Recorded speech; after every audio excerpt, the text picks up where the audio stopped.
দীর্ঘ 9 বছর সম্পর্ক করার পরে যখন বিয়ের ঠিক 6 দিন পর সে মারা যায়, সেদিন আমার পায়ের নিচের মাটিটাই যেন সরে গেল। বাবা মা সবার বিরুদ্ধে গিয়ে রেহান নামের ছেলেটাকে ভালোবেসেছিলাম। আমার বাবা একদিন আমায় প্রশ্ন করেছিল, তুই কাকে চাস, আমায় নাকি সেই 2 টাকার মিডল ক্লাস ছেলেটাকে? তখন নিজেকে কোনো প্রশ্ন না করেই সোজা বলে দিয়েছিলাম, বাবা, রেহানের সাথেই থাকতে চাই। মা আমায় সেদিন গরম মাছকাঠি দিয়ে পিঠে অনেক মারলো, চুল ধরে পিটালো, তবুও কিচ্ছু বললাম না, একমাত্র রেহানের জন্য। ও বলেছিল কিছু সময় দাও আমাকে, আমি সব গুছিয়ে নিব। অন্যদিকে ওর পরিবারও মানছিল না, আর আমার পরিবার তো রেহানকে মিডল ক্লাস ছাড়া কথাই বলে না।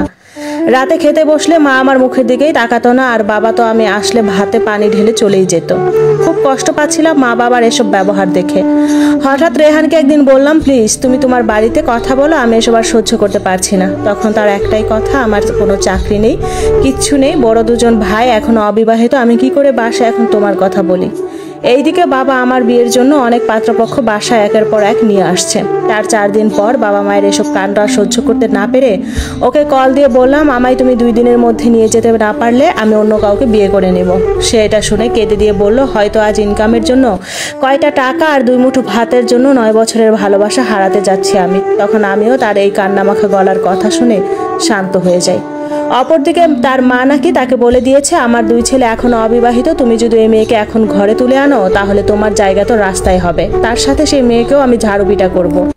2 পরিবারের এত অশান্তির মাঝে 2 জন মিলেই ডিসিশন নিলাম যে বিয়ে করে নিলে আর আমাদের কেউ ফেলে দিতে পারবে না। হয়তো 2-4 কথা শুনবো, কিন্তু 9টা বছরের সম্পর্কের কথা চিন্তা করে আমরা সবকিছু সহ্য করে নিব। ঠিক হলো সোমবার বেলা 12:40-এ কাজী অফিসে থাকার জন্য। সোমবার সকাল 10টায় 2 সেট কাপড় নিয়ে বের হয়ে গেলাম বাসা থেকে। বান্ধবী সুমিকেও নিয়ে গেলাম কফিতলার সেই কাজী অফিসে। অবশেষে করেই নিলাম বিয়েটা। আমায় যখন বিকেল 5টায় তার বাসায় নিয়ে গেল, তখন রেহানের আম্মু প্লাস তার বড় ভাই আমায় নাকি ঘরেই ঢুকতে দিবে না। সত্যি সেই দিন বিকেল 5টা থেকে রাত 11টা পর্যন্ত আমি একাই বাহিরে দাঁড়িয়ে রইলাম। রেহানকে ঘরে নিয়ে তার মা দরজা বন্ধ করে বসে আছে। এই বিয়ে কোনোভাবেই মানবে না। যাই হোক, অনেক বোঝানোর পর আমায় রাত 11টার পর ঘরে তুললেন। কিন্তু ভাগ্যের এরকমই নির্মম পরিহাস, বিয়ে ঠিক 6 দিন পরে সে হার্ট স্ট্রোকের সাথে সাথে সে মারা যায়। এত যুদ্ধ করে 2 পরিবারের বিরুদ্ধে গিয়ে বিয়ের ঠিক 6 দিন পরেই রেহান মারা গেল, আমায় একা এই কষ্টের সাগরে ভাসিয়ে। বিয়ের 6ষ্ঠ দিনে আমার পরনে সাদা কাপড় দেখে নিজেকে খুবই অসহায় মনে হচ্ছিল। বাসা থেকে চলে আসছি রেহানের সাথে, বাবা মা সকলের কাছে খারাপ হয়েছি, এখন কি আর আমার বাবার ভিটায় ঠাঁই হবে? এই চিন্তা ভাবনা করতে করতে চলে গেল রেহানের 4 দিনের মিলাদ। এবার শাশুড়ি 5ম দিনের শুরুতে সকাল ভোরে আমায় ঘর থেকে টেনে হেঁচড়ে বাহির করে দিচ্ছে। আমি শক্ত করে আমার আর রেহানের খাটের স্টেনে শক্ত করে ধরে রাখলাম আর চিৎকার করে বললাম, মা, আমি যাব না, বাকি জীবনটুকু আমি রেহানের স্ত্রীর পরিচয় কাটিয়ে দিতে চাই, যাব না মা, আমি যাব না। কে শোনে কার কথা? আমি নাকি অপয়া মেয়ে, অলক্ষী, ডাইনি হয়ে এসেছি, আসতে না আসতেই জামাইকে খেয়ে ফেলছি, আরো অনেক কথা। তখন বললাম, মা, আমার হাতটা ছাড়ুন, একটা কথা বলি, তারপর না হয় আমাকে আপনারা যা ইচ্ছা করবেন। তারপর উনি বললেন, বল ডাইনি, কি বলবি? আমি বললাম, মা, আমি আপনার বাড়ির সকল কাজ করব, ভাসুরদের কাপড় চোপড় থেকে যাবতীয় সকল কাজ করে দিব, শুধু আমায় একটু আশ্রয় দিবেন আর 2টা ভাত দিবেন মা, আমার কোথাও যাওয়ার জায়গা নাই।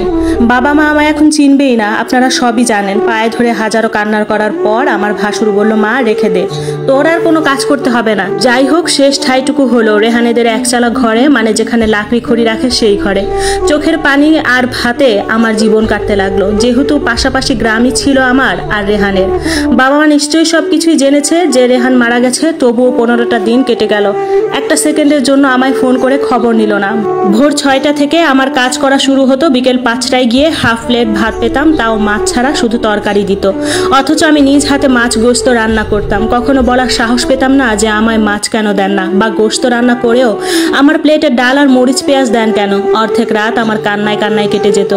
একদিন রাতে ঘুমের মধ্যেই আমার ঘরের দরজা খোলার শব্দ শুনতে পাই। রাত 12টায় কোনো ভাইয়ের বউয়ের ঘরে একটা উপযুক্ত ভাসুরের আগমন সঠিক কোনো উদ্দেশ্য হতে পারে না। আমিও দেখতে চাইলাম ভাই ঠিক কি করতে এসেছে, ঘুমের ভাব করেই সজাগ ছিলাম। আমার ঘরে এসে ভিতর থেকে দরজা লাগিয়ে দিচ্ছে, তারপর হঠাৎ আমার বুকে একটা হাত দেয়। আমি আর ভাব করে থাকতে পারলাম না, বললাম, ভাইজান, কি করছেন? আমি মাকে সব বলে দিব। এটা বলার পরেও উনি আমায় জোর করে শোয়াতে চাইলেন, কিন্তু আমি অনেক জোরাজুরি করে দৌড় দিয়ে মার রুমে চলে আসি। মাকে সব বলার পরেও উনি বলল, এটা আমার কাছে বলছ সারা গেছে, কিন্তু আর একটা প্রাণীর কাছেও বলবি না, শুনলে সেদিনই তোর এই বাড়িতে শেষ দিন হবে। তাই ভয়ে আমিও চুপ রইলাম আর অনেক কান্না করছিলাম যে এত কষ্ট আল্লাহ আমায় দিয়েছে। শুধু এইটুকুই শেষ নয়, সেদিন ছিল 16ই মার্চ, বেলা 11:56। সারাদিন টানা বজ্রপাত, সাথে বৃষ্টি, তাই গ্যাসে রান্না করতে বলে। অভিজ্ঞতা ছিল না আমার এসবের। মেঝের কাঠি দিয়ে চুলা ধরাতে হতো। কেরোসিন দিয়ে কুপি ধরানোর সময় গ্যাসের মধ্যে তেল পড়ে সেটা আর আমি দেখিনি। যেই মাত্র আগুন দিলাম সেই মাত্রই ফাত করে সিলিন্ডার ব্লাস্ট হয়ে আমার সারা শরীরে আগুন ধরে যায়। অবহেলার মেয়ে ছিলাম, তাই 4 ঘন্টা পর হাসপাতালে নিয়ে গিয়েছিল। নিতে নিতে শরীরের 52% পড়ে যায় আমার। সরকারি হাসপাতালে নেওয়া হয়েছিল। আমায় যত প্রকার কষ্ট আছে সব আমি ভোগ করেছি। বাসা থেকে নেওয়া হয়েছিল 4 ঘন্টা পর, আর সেখানে গিয়ে চিকিৎসা পেলাম 1.5 ঘন্টা পর। 26 দিন ভর্তি ছিলাম। সেখানে এক একটা মুহূর্ত যেন আমার নরকের মতো কাটছিল। পুড়েছিলাম 44%, কিন্তু নিতে নিতে আর চিকিৎসা পেতে পেতে 52% হয়ে গেছে। যাই হোক, অনেক কষ্টের পর চিকিৎসা পেলাম। ডাক্তার যখন ড্রেসিং করতে আসে তখন মনে হয় এই মরে যাচ্ছি। আমার চিৎকারে সারা হাসপাতালের মানুষ একসাথে হয়েছে, তবুও আমার শাশুড়ি আমার কাছে আসেনি।